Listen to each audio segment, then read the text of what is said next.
ভাঙড়ে শাসক দলের নেতাদের মদতে ডিজিটাল জুয়া, দাবি নওশাদ সিদ্দিকীর। পাল্টা সবাই আইএসএফ এর লোক, দাবি শওকতের। অনলাইন জুয়ার নেশায় মজেছে 8 থেকে 80 বয়সের মানুষ। ভাঙড়ের হাটিশালা 6 লেনের তালির ঘরে প্রতিদিন জমছে ভিড়। স্কুল পড়ুয়া থেকে বেকার যুবক সবাই লটারির নামে ক্যাসিনো জুয়ার মত্ত। কেউ বাজারের টাকা নিয়ে ঢুকে সর্বশান্ত হয়ে ফিরছেন, আবার কেউ টিফিনের টাকা খরচ করছেন জুয়ায়। অভিযোগ, বছর কয়েক ধরেই চলছে এই বেআইনি ব্যবসা। পুলিশ একবার অভিযান চালিয়ে কিছু কম্পিউটার বাজেয়াপ্ত করলেও ফের শুরু হয়েছে জুয়ার আসর। তাদের দাবি, স্থানীয় রাজনৈতিক নেতাদের মদতেই চলছে এই কারবার। বিধায়ক নওশাদ সিদ্দিকীর বিস্ফোরক অভিযোগ করে বলেছেন, তৃণমূলের বড় নেতারা এই ক্যাসিনো জুয়ার সঙ্গে জড়িত। পুলিশের একাংশও ভাগ নিচ্ছে। অবিলম্বে এই অনলাইন জুয়া বন্ধ করা না হলে পুলিশ কমিশনারের কাছে অভিযোগ জানাবো।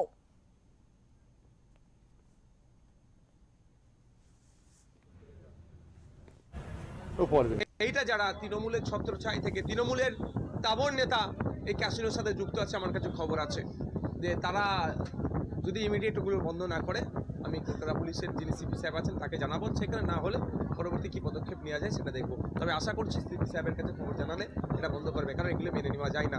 আরে মানুষ এমনি আর্থিকভাবে দুর্বল, যা কামাচ্ছে সন্ধ্যাবেলা গিয়ে সেখানে সব উড়িয়ে দিয়ে চলে আসছে।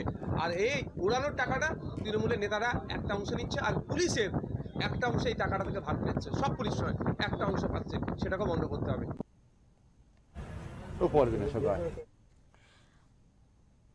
অন্যদিকে ক্যানিং পশ্চিমের বিধায়ক শওকত মোল্লার দাবি, এই জুয়ার মাস্টার মাইন্ড হচ্ছে আইএসএফ। তবে এর প্রতিকার করার জন্য অবশ্যই তিনি প্রশাসনের সঙ্গে কথা বলবেন। এখন দেখার প্রকৃত এই অনলাইন জুয়া বন্ধ হয় কিনা।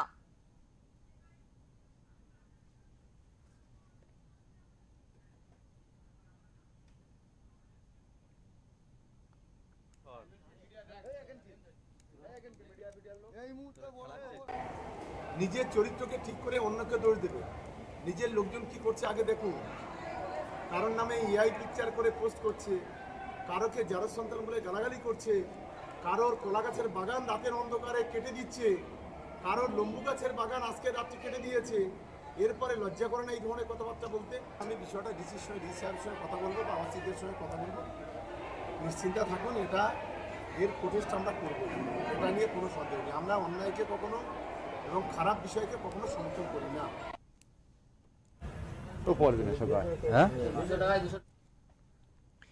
ক্যানিং পশ্চিমের বিধায়ক, স্থানীয় সূত্র জানা যায় যে কলকাতার এক ব্যবসায়ীর কাছ থেকে সফটওয়্যার ভাড়া নিয়ে এই জুয়া চলছে।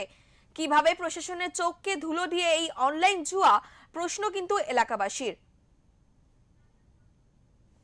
দক্ষিণ 24 পরগনা থেকে বাবলু প্রামাণিকের রিপোর্ট, ওঙ্কার বাংলা।